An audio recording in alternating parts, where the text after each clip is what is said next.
So a massive welcome to everyone who's tuning in to this broadcast that we're about to do. It's a bit of an impromptu, a bit different to what I do, because I am wanting to introduce my magical, amazing friend from all the way from New Zealand, actually.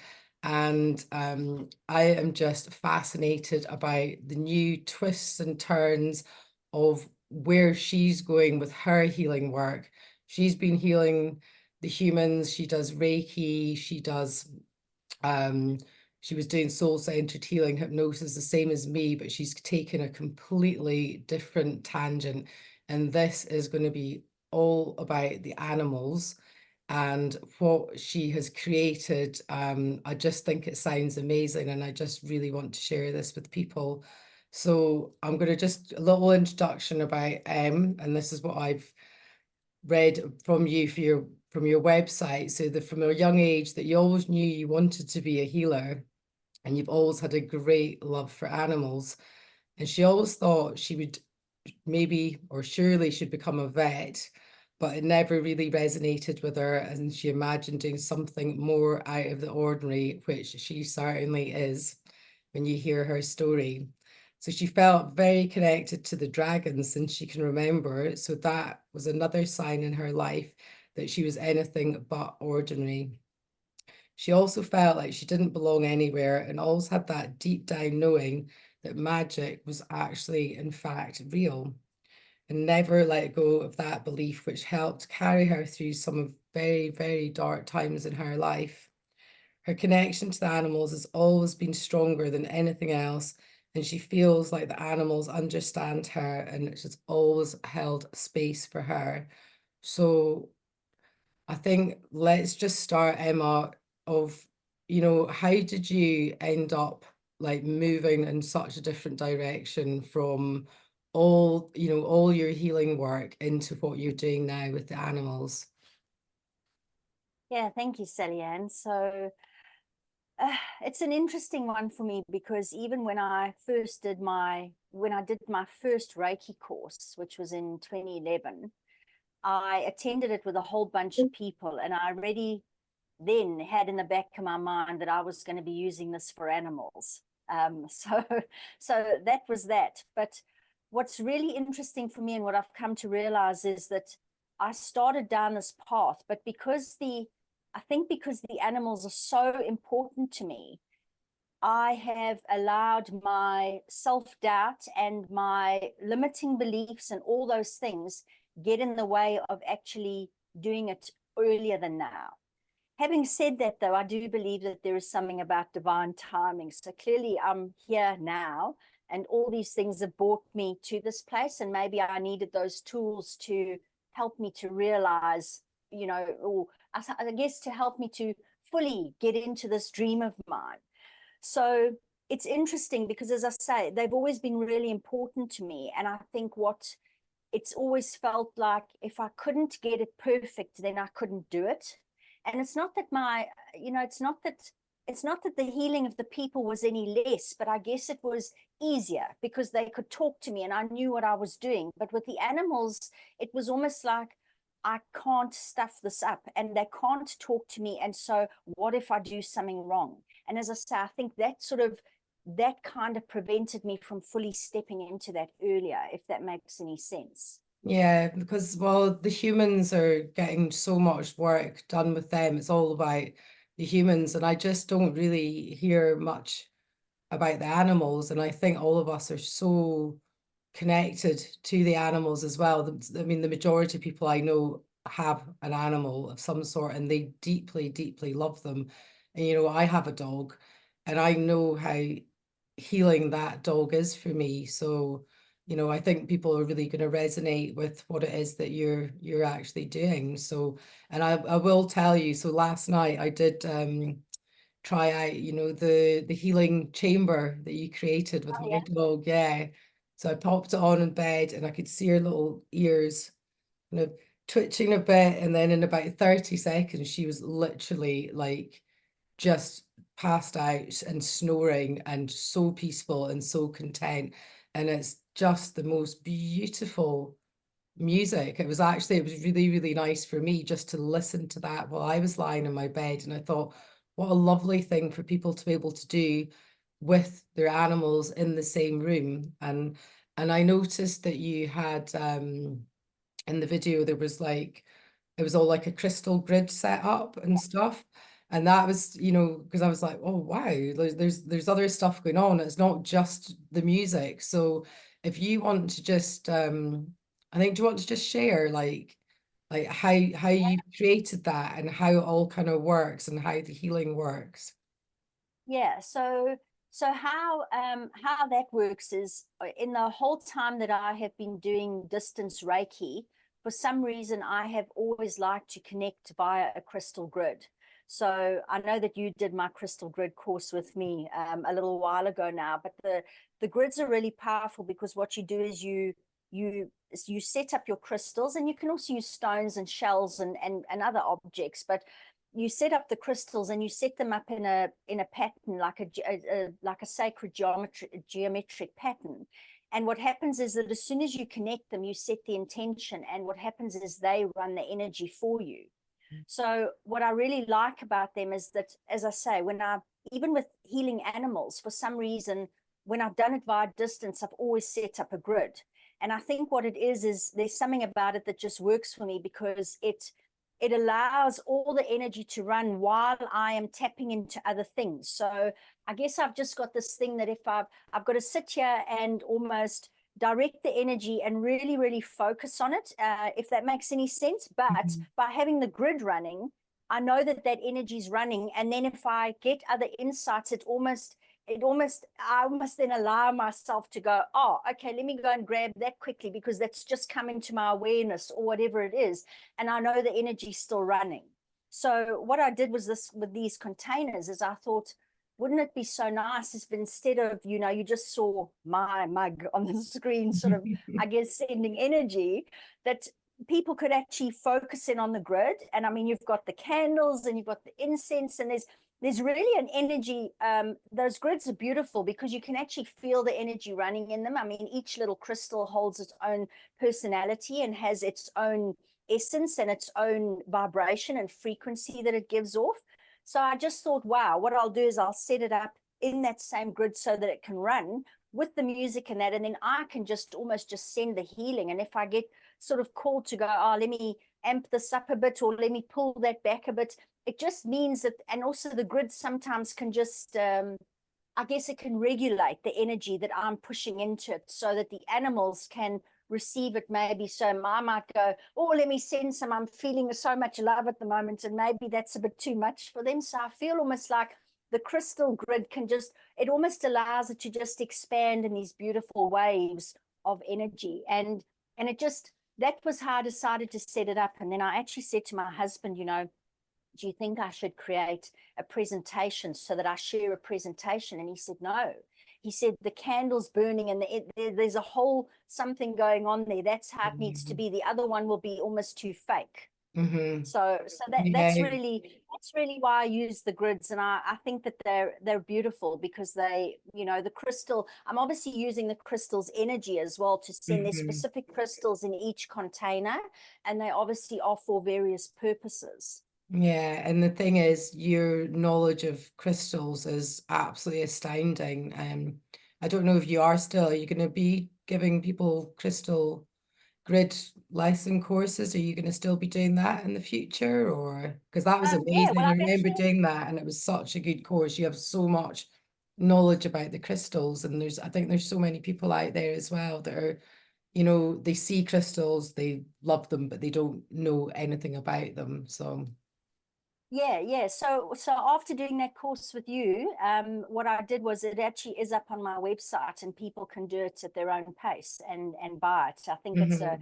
it's a nominal amount or whatever, but you work through it, and yeah, it's on my website. So it's a Okay. self-paced course. And Yeah, what's your website's name just for everyone? I'll put a link in the yeah. description box as well. So it's being-magic.com. Okay, Yeah. yeah, because you really are one of the most magical people that I've ever met. And we've been meeting up pretty much every week for over a year now, I think. I think we've got our little group of soul healers, and we all keep each other sane, and it's just such a nice little group to meet up, and it's amazing because we're from all over the world. So the other thing that I was going to ask, so people can connect in with, you've got your YouTube channel as well, which is that Being Magic as Yeah, well, isn't it? that's Being Magic 444. But yeah, it is on the link is on my website as well. Right, Yeah. okay, perfect. And can people get like one-to-one healings with you, if obviously because you do it remotely, so they can be anywhere in the world, it doesn't really matter, but are you doing one-to-one healings with people with animals? Yeah. So I have at the moment I've got two animal offerings on my website. The other one was only loaded yesterday. Hmm.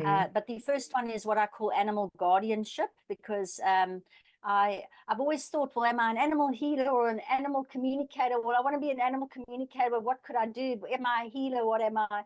And one day I heard Magenta Pixie talking about and the animal kingdom guardians, and that just blew my hair back. I got tingles every time I say it. I get full body goosebumps. So that's why my sessions are called animal guardianship. And in those, people can come to me if they've got a specific issue, whether it's behavioral or physical. I've had some awesome things happening in those sessions whereby sort of been helping animals with skin rashes, ear infections, behavioral issues, a whole load of things that seem to be not able to be treated by conventional means. Okay. And what's interesting is that I have a handful of animals that have had particularly difficult conditions to try and treat. And I honestly believe that they are my teachers. So they are teaching me different ways of doing things. I think as we shift the old things in exactly the same way as what's happening with people and with mainstream medicine, that kind of thing, those ways of doing things are not really working anymore. And I feel like, I want to say new ways, but I think we're returning to old Yeah. ways of Mother Earth, using plant medicine, using aromatherapy, using flower essences, all those things, energy healing. We are returning to that. And I think that I have got a couple of animals that I'm working with on a regular basis where there are different things that are unfolding during all the sessions. And I'm managing to find almost energetic ways of healing physical conditions because I'm looking at them differently. Yeah. So it's quite interesting. And then the second option, which I've just added, is a bit of a different one, and it is to help people it's to allow people to have a sacred ceremony with their animals, either just before they pass over Oh, or after amazing. they've passed over. And Mhm. that was a big one for me. I got to download, well, I think that's what they call it, but I was awoken at 2 a.m. and I was told that this is now what I had to be doing. And it took me 2 hours to 2 days to integrate that information, because probably 90% of the reason I didn't become a vet was because I didn't know if my heart could handle seeing animals having to be put to sleep. And here Yeah. I am offering these sessions for people to just be in the sacred space with their animal and just honor them and love them and send them energy so that they can go peacefully, quickly, in comfort, and just be honored for the life that they've shared with their human guardians. So those are the two animal sessions that I have on my site, and I still have two human sessions, which are energetic healing. One is hypnosis with energetic healing, and the other one is just, I guess, like most people would think of, Reiki. But yes, it seems like the animal sessions are starting to almost take over. And as I do more animal work, I've got to actually make room for that. So it's interesting how I will have a thought in my mind and go, well, maybe I'm not really feeling the vibe for that anymore. And then as soon as I'll find myself just blurting out to somebody that I don't think I'm going to do that anymore. And then all of a sudden there's a space for something new to come in. So Yeah. it's very interesting how this is happening. Yeah, that makes sense. It really sounds like you're definitely being guided to definitely just go with the whole animal thing. I mean, there's so many people working with the humans, but I mean that is so beautiful that I just think that's gorgeous, the sacred space for and people need that healing, you know, when they lose a pet, you know, because there's some people, if they don't have animals, they just do not understand how traumatizing it is, because you've literally lost a family member. And you know, the animals are way nicer than half of the people on the earth, and I think that's it, you know, they love you unconditionally, and to be able to offer that to people, I think, is absolutely amazing. Yeah, and it's also space for the people, as you say. And Hmm. yes, you're quite right. People that don't have animals do not understand the grief that we carry when we lose our beloved animal companions, because to me they take a piece of my soul with them when they go. There's something about the animals that is, and they have soul contracts with us just like people do. But, soul contracts sometimes with people might be somebody in the office, or it could be a friend, or it could be, and I'm not trying to diminish that human connection at all. But when you have an animal that lives with you 24/7, sleeps next to you, takes away your pain, helps you heal and cope with the day-to-day things in life, there is something that is to be very, very revered and honored about that relationship. Absolutely. And it doesn't even have to be like, you know, a regular animal like a cat or a dog, because you see, I mean, you see videos for everywhere, all just all types of animals. Like one of my best friends she's got a pet bull, and he's like over a ton. And the love that and the connection that you see between those two, you know, she can um, you know, hug him, kiss him, and you can see how they love each other. And he lives with a like with a sheep as well, and it's amazing. And you know, I really get so offended when people are oh, it's just an animal, you know, they just an animal. And it's like they are, I think, the most amazing, precious things. And you know, we need to, yeah, hold the space for them too, because as you say, they are doing so much work for us that people don't really understand. I don't know if you want to go into a little bit more about, um, you know, how the animals are coping with, you know, we're going through this huge change on the earth, like everyone. I mean, obviously there's many are not aware of the changes, but we've also got our awakened or awakening people who are connecting in with what's really going on. But do you want to speak about what the animals are experiencing with all of this? Yeah, so that's a good question, and that's really why I created that very first container, because I realized that if my body was feeling hammered by all the incoming solar activity and the waves, what were the animals feeling? Because we need to remember that they are much, much more sensitive than we are. So I just suddenly thought, I mean, it was another thing where woken up in the morning, you need to do this for the animals. The animals are feeling it. There needs to be a way for them to be able to clear their energy, and for them to be able to almost ground and integrate all the solar energy that they're getting in. Never mind the fact that they're probably carrying some of that for their human guardians as well, the ones that are in complete overwhelm and can't get out of bed and that kind of thing. Hmm. So yes, they are. They're much more sensitive. They are connected to the earth in ways that we are not, and into all the elements and that kind of thing. So with all the solar activity that's going on, with all the changes in weather, all of those kinds of things, our animals are going to be rattled by that. And I see it with my cats. There will be days where they are just so lethargic. There'll be days where they're hyper and the slightest noise is freaking them out.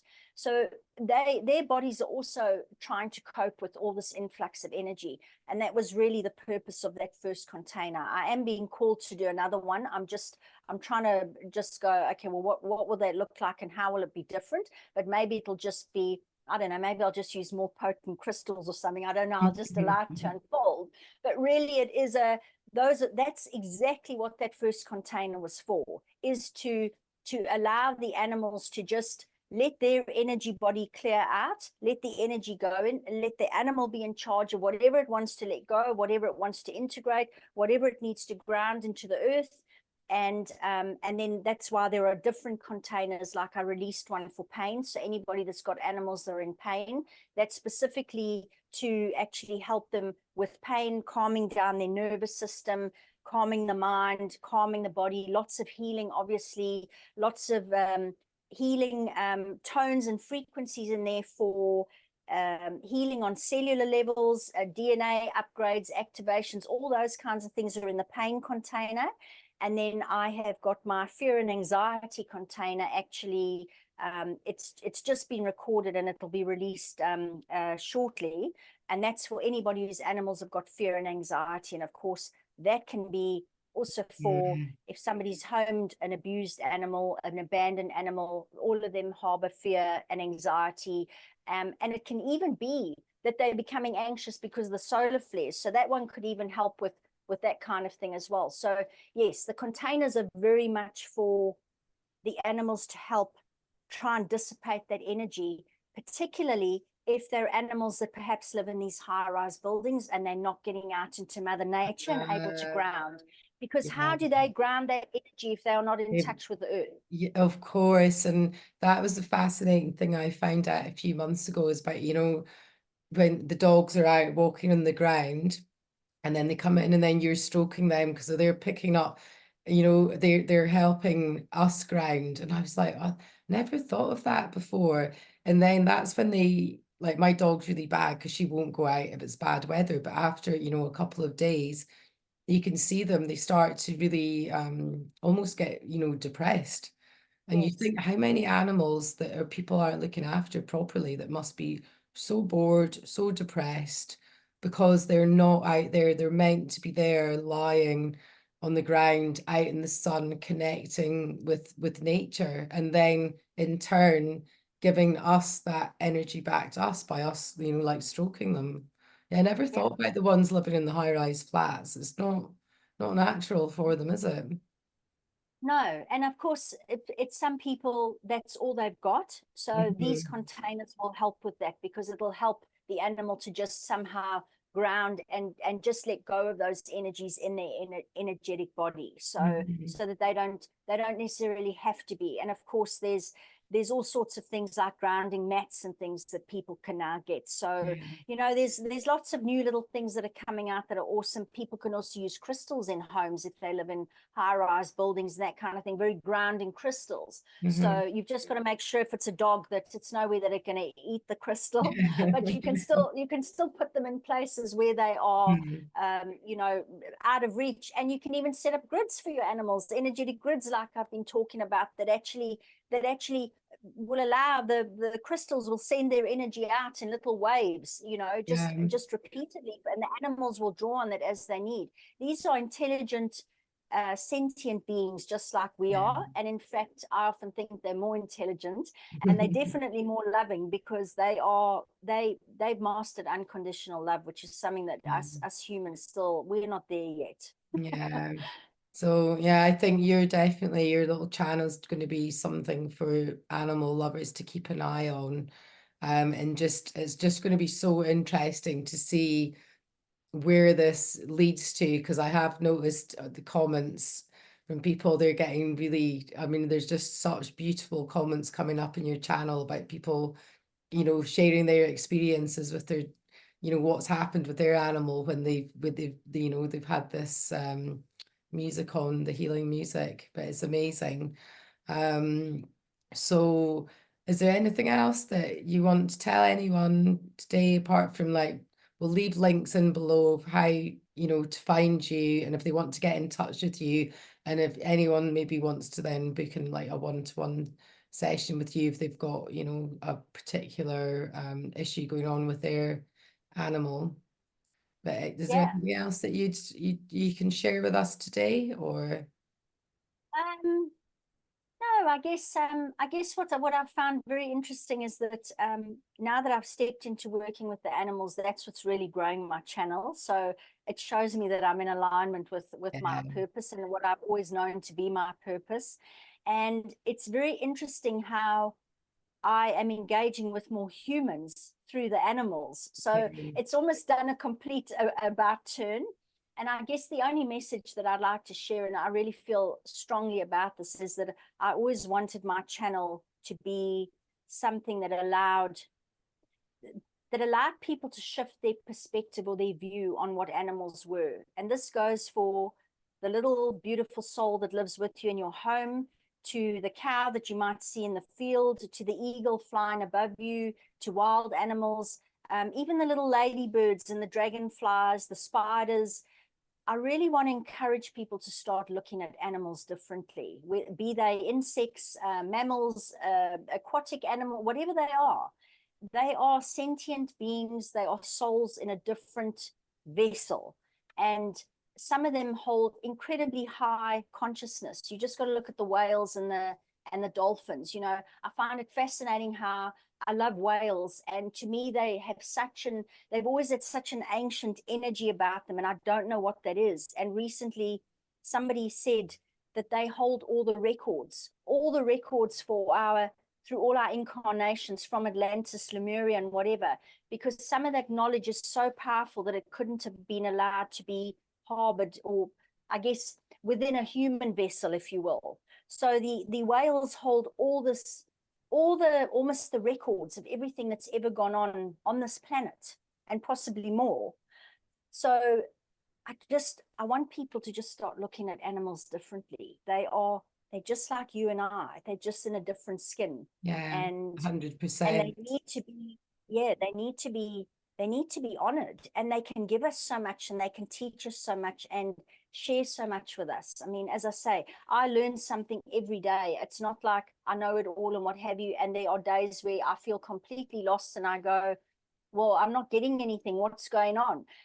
But it's also just about being easier on ourselves and not trying to be perfect. Because when I was chucked in the deep end of this at the beginning of April, it was like I had a complete wobbly. And again, 2 days ago, when I was asked to do this other offering, and it's like I keep trying to make things perfect before I want to release them. And it doesn't need to be perfect. It just needs to be heartfelt, and it just needs to be done with the right intention. That's all that matters. Yeah, because I mean, you've not long given up your full-time, like, call it matrix day job, and you took that leap of faith, and I've what you're just like shining so bright since you took that leap of faith. So if anyone out there is listening that's maybe, contemplating a change in their life, and of their mundane 9 to 5 job that they're really not happy in, and they've got these other talents, it's just like, just go for it, isn't it? Yeah.